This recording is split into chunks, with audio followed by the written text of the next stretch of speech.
Sorry for the delay. Theater season ramped into full production locally, and I had my hands full this weekend with a surprisingly large amount of regicide. But it's welcome to Mystara. This weekend is another double billing dealing with the tile set accessories and the forest tiles and the dungeon tile sets. It's going to be a short one as well, as there's only so much I can talk about a bunch of tiles, even if they do have their own short adventures tied to them. I'm Mr. Welch, and it's time to clear off the table, as this week we're looking at the Dragon Tile Adventures, AC3, the Kidnapping of Princess Arelina, and the repeatedly misprinted AC8, Revenge of Rusak. Princess Arelina was printed in '84 and was written by Gary Spiegel, who also worked on Death's Ride. That's the one with the skeleton riding a dragon that doesn't appear anywhere in the module at all. As you can tell by the title, this is your stock Rescue the Princess adventure. The module's only 6 pages long, so it would be short even for a dungeon magazine adventure. It's pretty much a railroad. It's meant to showcase the dungeon tiles more than the adventure. That's what you're here for anyways, getting the tiles so you can add some color to your miniatures game. The tiles included cardboard punch-outs and 3D triple-sided cutouts meant to be used as miniatures. The cutouts are quite colorful. They haven't aged well in the age of pre-painted plastic miniatures that are mass-produced with every new book. The stand-up walls and such are a little more useful, but they're extremely fragile and get crushed easy. They don't transport well.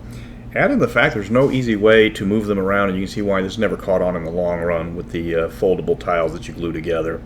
The tiles were designed for true 25mm scaled miniatures, so some of the new, larger, heroic scale 28mm miniatures might not fit as easily on the board. It's a product of its time.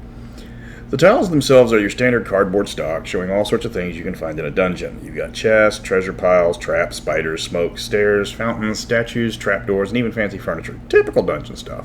You might not need all the tiles, but you'll certainly use a good chunk of them. The accessory comes with several pages of both gridded and blank dungeon floors in case you want to freestyle it or go Hero Quest style. It does have a bit of an oddity. The map for the dungeon is in full color, as it's included with the inserts as compared to the booklet, which are usually in black and white. The Revenge of Rusak has a strange history. It was originally released as AC3, which happens to be the same number as the Kidnapping of Princess Arelina. So TSR puts a sticker on the book explaining they were actually AC5. The only problem with that was AC5 was already in the books as the character record sheets. So they kept the stickers but referred to the product as AC8 in all the official listings. If you can find a copy with the sticker on it, it's worth actually quite a bit to the collectors. The only books you're going to find with AC8 on them is in the Dungeon Masters Guild, where you can download them. The book itself was written by Zeb Cook, one of the legendary TSR designers, and it's short, just like the Kidnapping, with only 7 encounters total in the entire adventure. In a lot of regards, the Revenge is a mirror of the Kidnapping. In Kidnapping, the tiles get most used because you get so many of them. In Revenge, you get a lot of trees and a lot of other stand-up models, but the tiles are just a fraction of what you get compared to Kidnapping. But the stand-ups include a forest, several festival tents, and some rock faces. The floor is a tiled section around a lake. It doesn't present you with a blank ground to customize any way you want. It's specifically designed for the module, so if you have to provide your own mat if you want to get rid of that lake. Okay, now these are collector's items. If you want to play the adventures, get the PDFs, because the reason why you wanted them in the first place is, of course, the tiles. These are the original dungeon tiles, a decade before Wizards made them mandatory to play 4th edition. These were years ahead of their time, but it doesn't mean you still can't use them. The cardboard stand-up figures haven't aged well, not in the age of buying fully painted minis for $1 or $2. The ability to mass-produce the tiles has reduced the price of printing dungeon tiles like this, so that the $40 price tag you're going to pay for a second-hand version will get you some brand new, fresh stuff. Back in the mid-'80s, these accessories were groundbreaking, but modern technologies allows us to print the same products for a fraction of what they cost back then. If you want to get them for the tiles, you're looking to pay about $40, $50 on average. If you want the AC5 sticker on Revenge, you're easily going to pay double. These are books that if you want them, you're going to want to pay for the originals. The PDFs do not do the hard cardboard tiles justice. You're just going to be cutting up paper.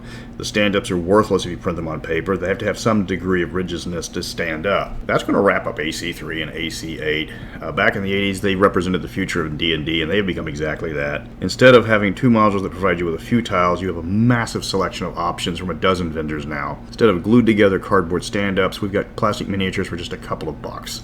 We live in a golden age of gaming. The hobby is getting cheaper and more accessible with more options than we can dream of back in TSR's golden years. The Kidnapping of Princess Arelina and the Revenge of Rusak have had their moment in the sun, but they've been replaced by mass-produced tiles that became cheaper through advancing technology. If you want to grab them for old time's sake, it's going to set you back almost $100. If you're curious about the adventures and see how they want to play, the PDFs are a tenth of that price. It's just a matter if you want to collect them or you want to read them. This review is going to be the shortest yet. It's just now hitting 5 minutes. The modules themselves are there to showcase the tiles and the stand-ups. I'm not going to pad this out. There's only so much you can say about 20 pages of tiles and cutouts, even if they were the first tiles and cutouts for the role-playing role-playing game. So back to the module. Jumping back onto a companion module as we talk about the most clickbaiting module cover in TSR's history, Death Riot. You show me a skeleton warrior doing a kamikaze dive on a dragon. On the cover, there had better be a skeleton warrior on a dragon doing a kamikaze dive in the module. Not saying it's a bad module. I'm just saying it would have been a better module with me fighting a skeleton warrior on a dragon on a kamikaze dive. So until next time, the Israeli command for attack is not Tora Tora Tora.